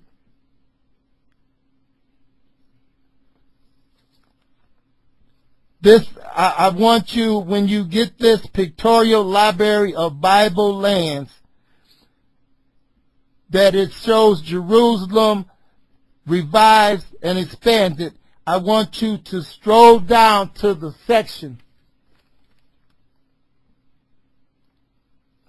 where it says more than 650 high-resolution photographs of the regions and the sites in this area. It's certain areas that I want us to go in to witness this together.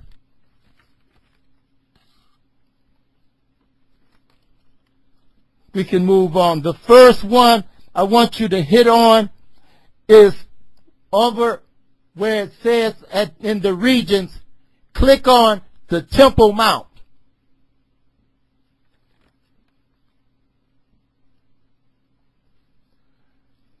The Temple Mount.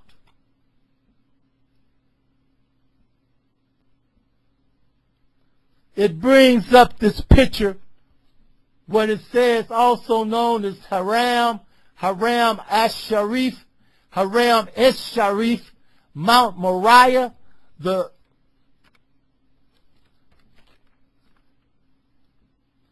the noble sanctuary temple platform. And I'm reading what it says here from Kidron Valley. Often visitors wonder why the Temple Mount is not the highest point in the city when the Bible seems to describe it as such. The answer is that the city today, including the old city, has grown and shifted from its original location. The earliest city of Jerusalem is the city of David, a smaller hill south of and lower than the Temple Mount. But you see the structure of the building of this, and it's similar to what was shown as far as the picture that they showed as far as like in Tel Arad. But the point of it is that Tel Arad is not Jerusalem. This here is showing the area, and we've still got points to clarify. Click back out of this. I just want on your arrow to bring back up those resolutions. The next one to hit on is over on the sites.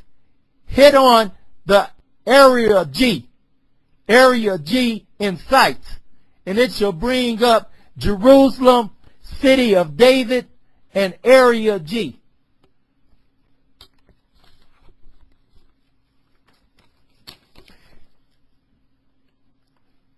And it says also known as Jebus, the eastern hill, city of David. The city of Jerusalem was originally built around the Gihon spring on the southeastern hill to the south, left of the Temple Mount, which is today crowned with the golden dome of the rock. Jerusalem has been continuously inhabited since at least 3000 BC, but it was only in the time of Solomon that the city limits expanded beyond the southeastern spur known today as the city of David.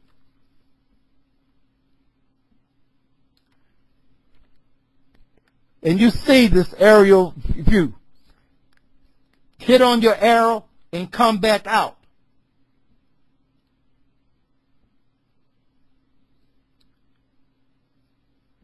I want you to hit on in the regions the Mount of Olives. It'll bring up this pictorial view of the Mount of Olives, also known as Olivet, Mount of Olive, Har Hazaitim. And it's showing this picture view from the Kidron Valley. And it reads, separated from the eastern hill, the Temple Mount, and the city of David by the Kidron Valley. The Mount of Olives has always been an important feature in Jerusalem's landscape. From the 3rd millennium BC until the present, this 2,900-foot hill has served as one of the main burial grounds for the city. The 2-mile-long ridge has 3 summits, each of which has a tower built on it. In this one, I want us to stroll down because it's some other pictures that I want you to do. See, come down to where it shows the Garden of Gethsemane. And here it is, showing this mountain view. Early Christian pilgrims located the Garden of Gethsemane at the bottom of the slope of the Mount of Olives, opposite the Temple Mount. Byzantine crusaders and a modern church were built successfully on the site where it is believed that Yahushua prayed to the Father hours before his crucifixion. The modern church of all nations has a beautiful mosaic on its facade. Stroll on down till you get to where it shows the Church of Mary Magdalene. Now, for the Russians to be as atheists and how they are, and even showing that they thought when they brought in these supposed to have been Jewish Russians for their aliyah, most of all of them are Christians. They have Christmas trees. They eat swine's flesh. They have the Kingdom of Port, 2 locations up in Tel Aviv area, and they are full with the Russians and all throughout the land. But here it is. It says the Church of Mary Magdalene. This Russian Orthodox church was built in honor of the Khazar's mother in 1888, and the mosaic inside depicts the legend of Mary Magdalene presenting an egg to the Emperor Tiberius.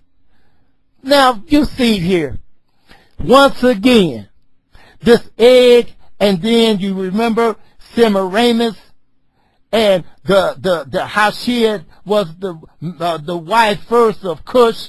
Then she ended up marrying Nimrod, who was her son. Then she ended up marrying the son that she had with Nimrod, her son, and married Tammuz. And this all turned about with her father talking about some fertility and talking about some egg. And then you have, even today, why would they Easter, same name of the same hellish woman with incest. The egg allegedly turned red when she handed it to him, symbolic of Jesus' blood. That's just a damnable lie. Approximately 30 nuns from all over the world live in the convent here today.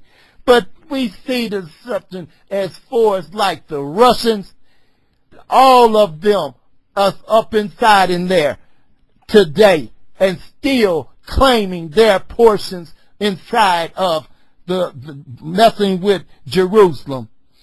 And the other point is looking down, stroll down, Dominus Velvet Church.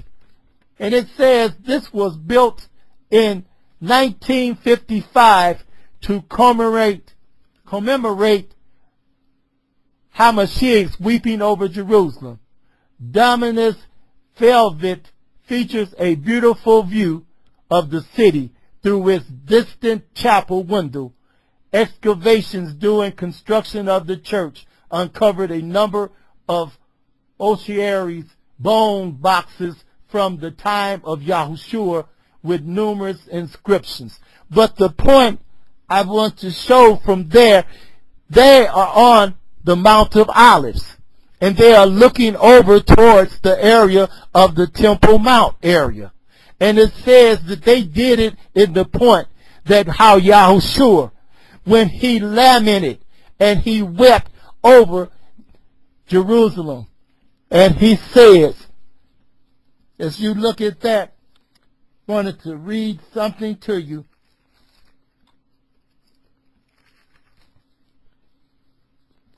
And this is being read from out of Luke, the 19th chapter. And it's from verses 41 through 44. Yahushua laments over Jerusalem. And when he was come near, he beheld the city and wept over it, saying, If thou hadst known, even thou, at least in this thy day, the things which belong unto thy peace, but now they are hidden from thine eyes. For the days shall come upon thee, that thine enemies shall cast a trench about thee, and compass thee round, and keep thee in on every side, and shall lay thee even with the ground, and thy children within thee, and they shall not leave in thee one stone upon another, because thou knewest not the time of thy visitation. We see them as they steal, and I want you to come back out from here and go back to the area, hit on your area and come back. It's one more site to go into.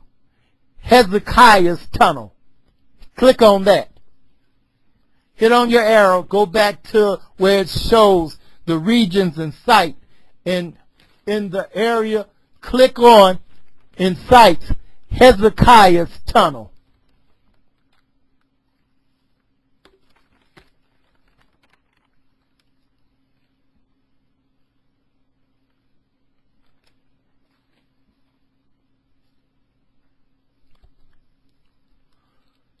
And as you look and see here in Hezekiah's Tunnel, it says here the Gihon Spring. The only spring in Jerusalem. The Gihon is a symphonic karstic spring, and its name means gushing. It surges and the sound can be easily heard. It is estimated that the Gihon could have supported a population of about 2,500. The cave is a natural one, but it has been widened. Solomon was anointed at the Gihon spring while his brother Adoniah was attempting to take the throne through a surreptitious,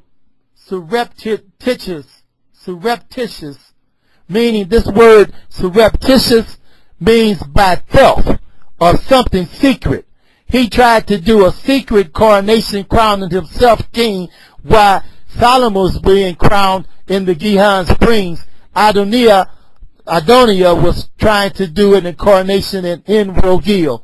These same are in Jerusalem, as we saw in the maps of Jericho and also as far as inside of Jebus. Now, scroll down a little and look at these pictures. The tunnel. And look at the different ones going down. Scroll down. Just talking about a 17,050 foot, 530 meter tunnel carved during the reign of Hezekiah to bring water from one side of the city to the other. Hezekiah's tunnel, together with the 6th century tunnel of Ephialus in Greece, are considered the greatest work of water engineering technology in the pre-classic period. Had it followed a straight line, the length would have been 1,070 feet, 335 meters, or 40% shorter. Stroll on down and looking at the pictures, stroll down. And I want you to look and keep these, because this here is really something. Because this here is in Jerusalem at this very time. I'm going to post you. Keep these links. I have another short. Give me a 4 if you can get this. This is a very short video showing again Hezekiah's tunnel in Jerusalem today. There are moments in life when you have to decide which path you take. The entrance to Hezekiah's tunnel is one of these moments. Here at our feet flows the Gihon Spring, the main source of water for the city of David. From here, the water flows through the heart of the rock to the Siloam pool. Today, you can choose between 3 different routes to get there. The Dry Canaanite Tunnel, which was recently opened to the public, a splendid scenic walkway above the ground, or this, a 533-meter walk inside the tunnel, carved in the heart of the rock, wading through the cold water. In my opinion, this is one of the most exciting experiences in all of Jerusalem. This tunnel was created by King Hezekiah about 2,700 years ago as part of the preparations for the Assyrian siege, and to this day it still conceals many secrets. In 1880, 2 youngsters were trudging through the water when suddenly one of them felt strange carvings on the wall. They brought a torch and discovered a rare Hebrew inscription dating Hezekiah's period. That begins as follows. The tunnel was carved through, and this was the way it was cut. We are out of the tunnel, and here we are in the Siloam pool.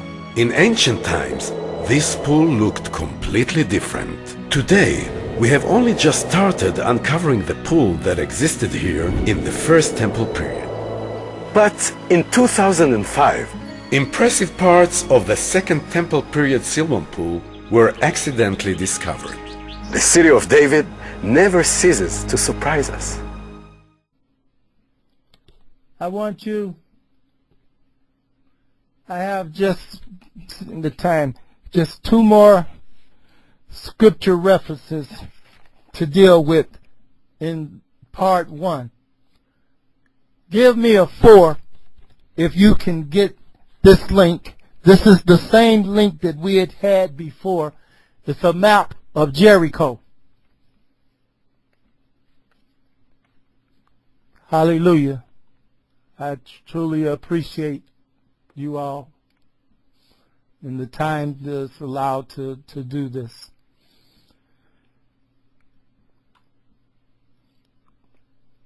This here is once again using the map of Jericho that's showing this portion that I want to deal with. We're reading from out of 2 Kings, the 25th chapter, verses 1 through 7. And this is at the time period of King Nebuchadnezzar and the siege against Jerusalem. 2 Kings,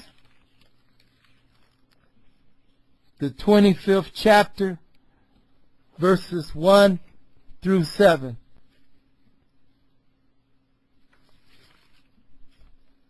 And observe the click on to bring up. If you click on the map, it'll make it bigger to come and look at it. And stroll down, because where we're looking at, to look down at the area of Jericho and looking across towards where you see Jebus, Jerusalem. Jericho is in the red balloon, and Jebus, Jerusalem, is right above in Rogil, where we was just reading about, where Adoniah, David's son, tried to steal the coronation, crowning himself king in Jerusalem. It reads in 2 Kings, the 25th chapter, verses 1 through 7, on this wise. And it came to pass in the 9th year of his reign, in the 10th month, in the 10th day of the month, that Nebuchadnezzar, king of Babylon, came, he and all his hosts, against Jerusalem, and encamped against it, and they built forts against it round about. And the city was besieged unto the 11th year of King Zedekiah. Zedekiah was the brother of Jehoiakim, who was the king who gave up and surrendered himself unto Nebuchadnezzar when he came in that part of the siege against him, that he surrendered. And he carried to Babylon Jehoiakim and his mother, all of the men of the thousands of the craftsmen and the smiths and the princes, all those he carried to Babylon. And he made Mattaniah, his father's brother, king instead, and changed his name to Zedekiah. This is that same Zedekiah that we're talking about. Verse 3, and on the 9th day of the 4th month, the famine prevailed in the city, and there was no bread for the people of the land. Now, we know for a surety that in the captivity of our people through the transatlantic slave trade, that our people suffered in the slave trade in America, that we did not eat our children. We suffered greatly for the abuse and wondering whether our life would be. We wondered in the morning whether you was going to see the sunset, and at the sunset you wondered if you was going to see the sunrise. But when it talks about that the tender woman delicate, that she would eat her children that came from beneath her legs, between her legs, that this is talking about the siege of different times that our people, that they sit up there and they fell into different situations. But the famine was sore that it was no bread. This time period that we are looking at, as far as them, the famine prevailed in the city. And I take that back. We are looking at the time period from when Rome, that's when they ate their children. But in this, the famine was really great and prevailed in the city, and they had no bread for the people of the land. And the city was broken up, and all the men of war fled by night by the way of the gate between the two walls. This is talking about the escape tunnel, which is by the king's garden. Now the Chaldeans were against the city round about, and the king went the way towards the Arva. Now we look and see Jebus, and in the city itself, like we was looking at that King Hezekiah and how he cut off the Gihon spring to bring in the water into the city, and that was an underground tunnel.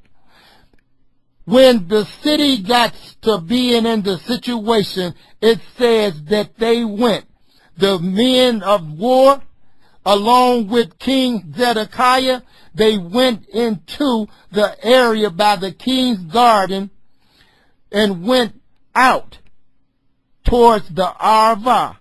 And the army of the Chaldeans pursued the king and overtook him in the plains of Jericho. And all his army were scattered from him.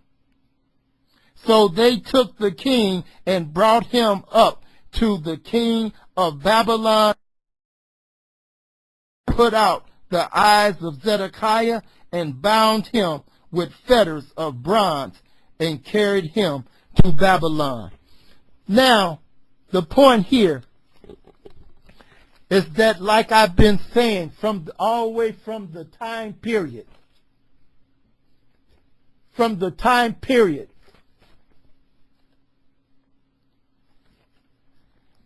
of Abraham with Selim of Jebus, down to the point where he was going to offer up Solomon to Isaac on Mount Moriah, to all the way to Joshua, and to David, to Solomon, Jebus, the same. And one of the things that is so clear that has not changed was, why did the Most High let them come in towards the area, crossing from Moab over into the Jordan River, into the Gilgal and Jericho? That Jericho is about, I say, 17 or 20 miles from Jerusalem. But when you are leaving out from Jerusalem, you are into the mountain regions, like I said. But you come around into that area, and it's the Jericho road.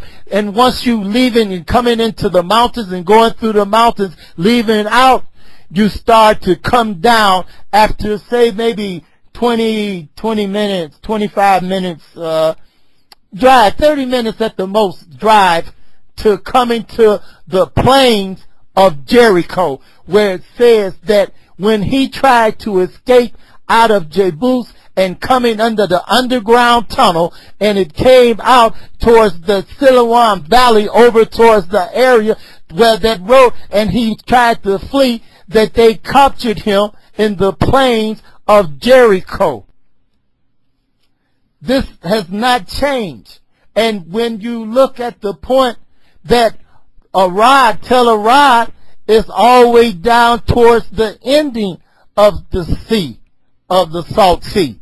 It's nowhere into the vicinity close around that it would have took, that it's like from this area that we're looking at where Jebus, Jerusalem, and Jericho is, that if you came and tried to travel the coastal regions of the sea to get down to the area today where that you come to the ending of the Sea of the Salt Sea and the Dead Sea, what they call it, you would come up towards Arad, but that's a 2-hour drive. It's no way possible that he could have went in some tunnel and traveled that far to saying that if he was at Tel Arad, that he came out to Jericho plains all the way up to the further end of the eastern border. So the closing scripture that I want to go to is in Luke, the 10th chapter, verses 30 through 37, the parable of the Good Samaritan. Luke, the 10th chapter, verses 30 through 37.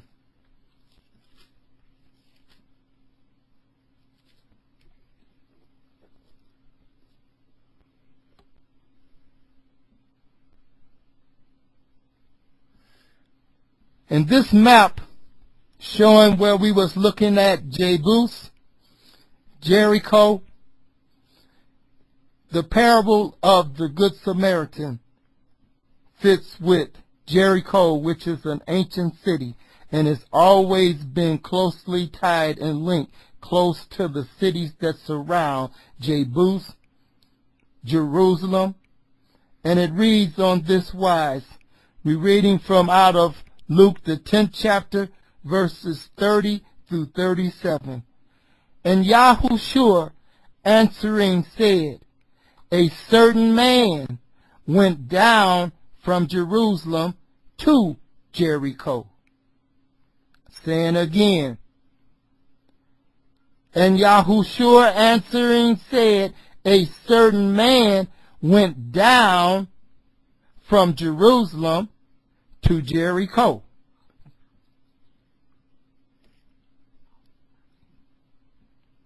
And fell among thieves, who stripped him of his raiment, and wounded him, and departed, leaving him half dead. And by chance there came down a certain priest that way, leaving from out of Jerusalem, and he traveling down, a priest leaving from the temple. And when he saw him, he passed by on the other side. And likewise a Levite. Now the priest was the ones that was supposed to have been of the Aaronic family, that they went only into the holies of holies on Yom Kippur. And that the Levites, they mended to them as far as like serving in the temple areas like that. When he was at the place, came and looked on him and passed by on the other side. People shaking his head. See, you're in trouble, but, I ain't got time, you know. Hey. But a certain Samaritan, as he journeyed, came where he was. And when he saw him, he had compassion on him, and went to him and bound up his wounds, pouring in oil and wine, and set him on his own beast, and brought him to an inn, and took care of him. And we sit and think back at this story, why when Yahushua was speaking to the woman of Samaritan and telling her about the water that he would give her, And she was talking about, well, this well is Jacob's well, and then telling him about, but she said, well, why are you asking me for water? The Samaritans don't have any dealings with you Hebrews. But this saying that this Samaritan, who was not a priest, who was not a Levite, but he stopped and saw and had compassion on him and went to him and bound up his wounds, pouring in oil and wine and set him on his own beast, his own mule, his donkey, and brought him to an inn and took care of him. And on the next day when he departed, he took out 2 dinars and gave them to the host and said unto him, take care of him, and whatever thou spendest more, when I come again, I will repay thee. Which now of these 3 thinkest thou was neighbor unto him that fell among the thieves? And he said, he that showed mercy on him. Then said Yahushua unto him, go and do thou likewise. I thank you all for this opportunity, for bringing part 1 of the suffering servant. May the Most High Yahuwah bless and keep us all, and let us continue to pray for one another, for we all need prayer. And don't be never in dismay to stand up and be stuttering, to lift up your voice in testimony and giving praise unto the Most High Yahuwah, and through the grace that is bestowed upon us. Because Moses, he brought the law, but grace and truth came by Yahushua HaMashiach. And I look forward to bringing part 2. Love you all, and may the Most High Yahuwah bless and keep us all. Thank you for this opportunity. The Suffering Servant, part 1.